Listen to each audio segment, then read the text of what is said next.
Até o momento, vimos conceitos bem formais de criatividade e inovação. A partir de agora, ampliaremos essas dimensões por meio da utilização de exercícios, técnicas de criatividade e metodologias, além de estudos de caso do setor público. Em aulas anteriores, dissemos para você pesquisar formas para pensar fora da caixa.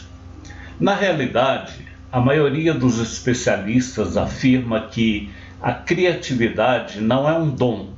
Todos nascemos com a possibilidade de sermos criativos. Abraham Maslow, psicólogo norte-americano mais conhecido pela teoria da hierarquia das necessidades, ou pirâmide de Maslow, afirmou: o homem criativo não é um homem comum ao qual se acrescentou algo. O homem comum é o homem do qual nada se tirou. Assim, a família, a escola, a religião, a empresa, ou seja, a sociedade em que estamos inseridos, suas normas e cultura acabam por limitar nosso potencial criativo. Em outros termos, nossa criatividade acaba sendo atrofiada e necessitamos recuperá-la, lembrando sempre, de acordo com os objetivos de nosso curso, criatividade é a imaginação aplicada para resolver problemas. Quando colocada em prática, em termos efetivos, passa a chamar-se inovação. Uma das formas de estimular a nossa criatividade é através de técnicas confiáveis e testadas. Exploraremos algumas delas no curso. Por mais simples que pareçam, praticá-las favorece a imaginação. Estamos o tempo todo observando fatos e coisas, problemas, e pouco nos damos conta de que algo pode ser melhorado. Tal atitude embota nosso pensamento, nos levando a crer que as coisas são assim, sempre foram assim e não vão ou não precisam mudar. Essas técnicas conduzem a um comportamento questionador, um hábito do qual podem surgir ideias surpreendentes para melhorar processos. A criatividade é uma habilidade que pode ser desenvolvida, portanto, deixe de lado crenças limitantes e empenhe-se em praticar. Não tenha preconceitos em relação às ideias, por mais simples, ingênuas ou impossíveis que possam parecer. Elas têm um potencial em si que pode não ser reconhecido agora, mas serem extremamente valiosas em um momento adequado. O mesmo se aplica a algumas técnicas que apresentamos aqui. Podem parecer muito óbvias. O desafio está em praticá-las, torná-las parte do cotidiano e observar os resultados. Não há justificativa em refutar o que não foi experimentado. Porém, e talvez até mais importante, é estar atento aos fatos e acontecimentos do cotidiano, principalmente dentro das organizações. Esteja pronto para identificar problemas, mesmo onde eles aparentemente não existam. Sempre há uma forma de fazer algo melhor, agilizar um processo, aperfeiçoar um serviço, melhorar um produto. E lembre-se, não há técnicas específicas para o setor público. A criatividade e a inovação não fazem esse tipo de diferenciação. Há casos no setor privado plenamente possíveis de serem aplicados na gestão pública. Coloque sua imaginação para funcionar. Nós vamos lhe ajudar a fazer isso. Técnica: advogado do anjo. A base dessa técnica é de que a ideia tem que existir sem precisar ser perfeita e, potencialmente, não deve ser criticada ou refutada. Esse princípio complementa e vai além do brainstorming, porque não é apenas evitar fazer críticas, é descobrir o que há de bom em uma ideia e incentivar. Para isso, utilize frases como: o que mais gosto nessa ideia é tal coisa. Quando realizado em grupo, normalmente os participantes vão agregando valor à ideia inicial e muitas vezes chega-se a um resultado que é possível de ser posto em prática, ou seja, implementado. A explicação é que o incentivo desbloqueia os canais criativos dos indivíduos, favorecendo com que haja mais contribuições e que estas sejam colaborativamente mais úteis. Técnica: criatividade e formação de sentido. O poder narrativo das imagens. Fotografias e imagens em geral são potencialmente estimuladoras da criatividade, desde que lhe demos um tratamento adequado. A expressão "uma fotografia vale mais que 1000 palavras" é muito conhecida, e sua origem não está apenas na questão documental, mas também na sua similaridade com a literatura, uma vez que ela pode ser lida como se fosse um texto, descrita e escrita. Tal fenômeno fez com que a fotografia se tornasse também objeto de estudo da linguística, que é a área de estudo da linguagem, onde se conclui essa característica da fotografia. Essa fotografia, de 1963, é da fábrica de um refrigerante que fez sucesso durante muitos anos, chamado Crush.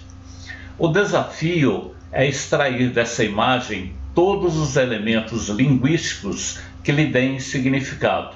Use sua imaginação. No próximo slide, vamos ampliar a imagem e deixar você explorar os detalhes por alguns segundos.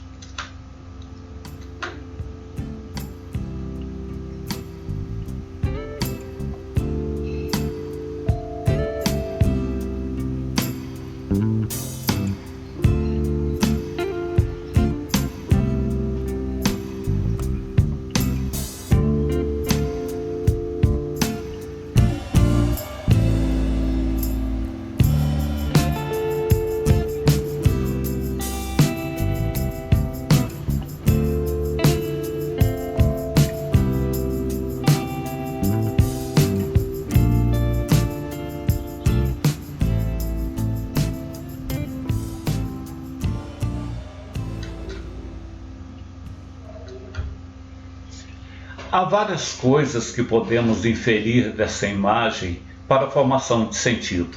Vejamos algumas. O trabalho do funcionário parece ser o de examinar as garrafas de refrigerante contra um painel de luz, o que deve ser uma atividade muito estafante, se praticada por longas horas. Uma espécie de controle de qualidade. O objetivo deve ser o de examinar o nível do líquido nas garrafas, bem como observar a possível presença de algum corpo estranho. Os engradados empilhados servem para depositar as garrafas que não atendem os requisitos de qualidade e também para apoiar o braço, já que a cadeira que utiliza é bem simples. O ambiente parece bem limpo, o que convém a uma fábrica de alimentos. Finalmente, a esteira caminha da direita para a esquerda, ou o inverso. De acordo com minhas observações, é da direita para a esquerda. Você concorda ou discorda? Por quê? Poderíamos discutir muito mais coisas a partir da fotografia. Por exemplo, que inovações foram realizadas desde aquela época até hoje que tornaram a produção de refrigerantes muito mais eficaz em todos os sentidos? Entramos na era da indústria 4.0. Indústria 4.0 é um termo recente que explica a aplicação das novas tecnologias nos principais processos industriais. Entre as características mais marcantes deste conceito estão a automação de tarefas e o controle de dados e informações. Em outros termos, funções semelhantes a esse funcionário da foto já desapareceram há anos. Técnica BWA, ou análise do pior e do melhor.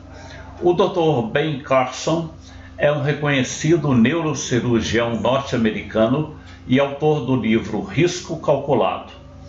Uma de suas preocupações é sobre a nossa cultura de evitar riscos de todas as formas.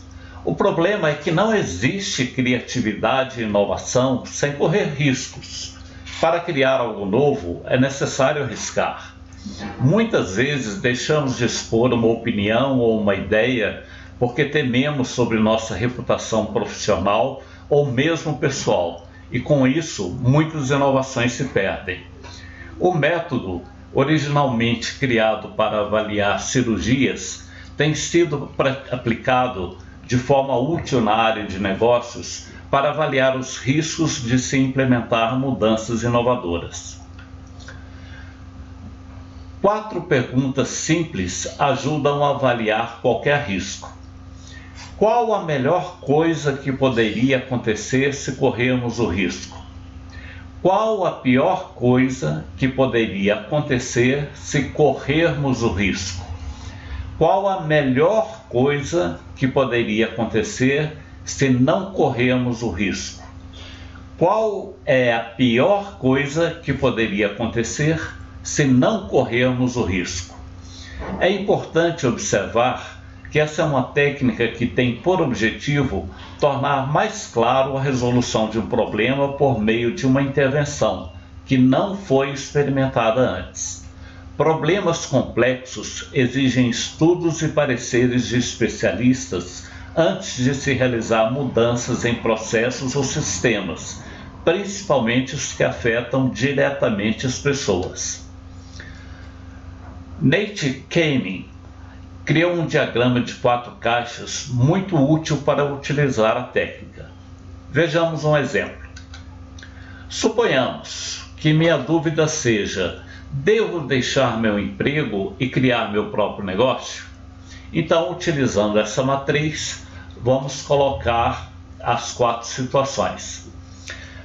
Supondo a melhor hipótese em assumir o risco.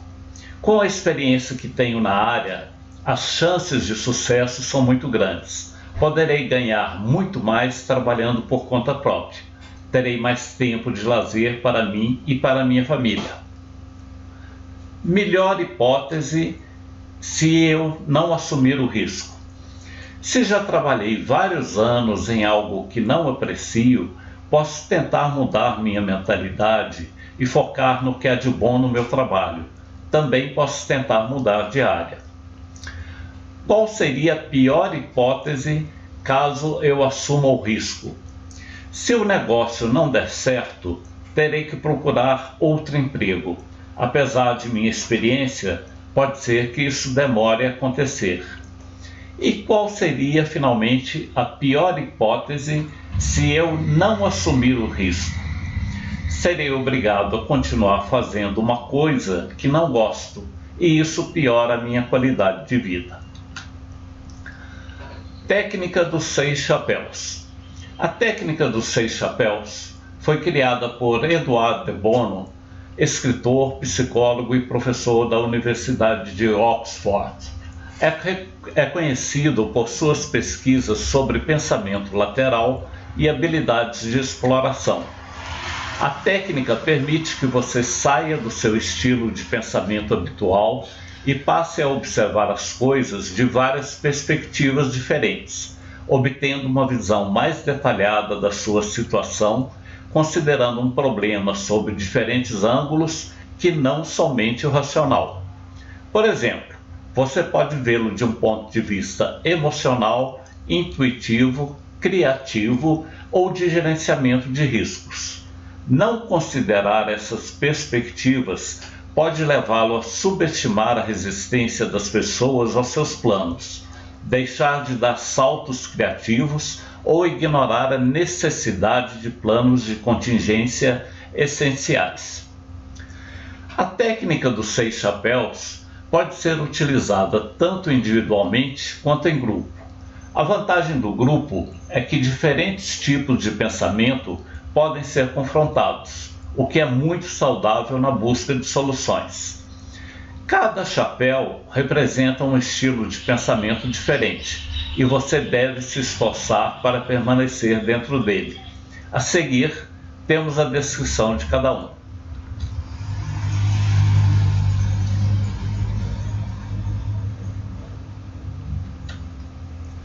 Chapéu branco. Com este chapéu pensante, você deve se concentrar nos dados disponíveis. Observe as informações que você possui, analise tendências e veja o que pode aprender com eles. Procure identificar lacunas no seu conhecimento sobre o problema. Chapéu vermelho. Usando este chapéu, você deve olhar para os problemas usando sua intuição e emoção. Além disso, pense em como os outros poderiam reagir emocionalmente. Tente entender as respostas de pessoas que não conhecem completamente seu raciocínio. Chapéu preto. O chapéu preto serve para você observar os resultados potencialmente negativos de uma decisão. Examine com cautela e atenção. Tente ver por que uma ideia pode não funcionar. Isso é importante porque destaca os pontos fracos de um plano, possibilitando eliminá-los, alterá-los ou preparar planos de contingência para combatê-los. Chapéu amarelo. Este chapéu ajuda você a pensar positivamente. É o ponto de vista otimista que ajuda você a ver todos os benefícios da ideia ou decisão e os valores embutidos nela. Chapéu verde. Representa a criatividade.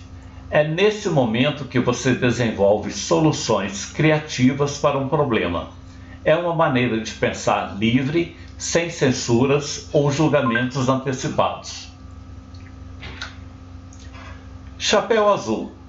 Este chapéu representa o controle do processo. É o chapéu usado por pessoas que lideram grupos, por exemplo. Quando enfrentam dificuldades porque as ideias estão acabando, elas podem direcionar a atividade para o pensamento do chapéu verde, por exemplo. Um exemplo do uso da técnica dos 6 chapéus.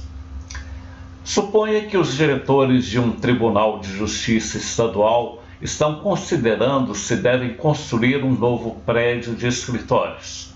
Há verba para isso e as instalações atuais mostram sinais de saturação, com acúmulo de profissionais nas salas.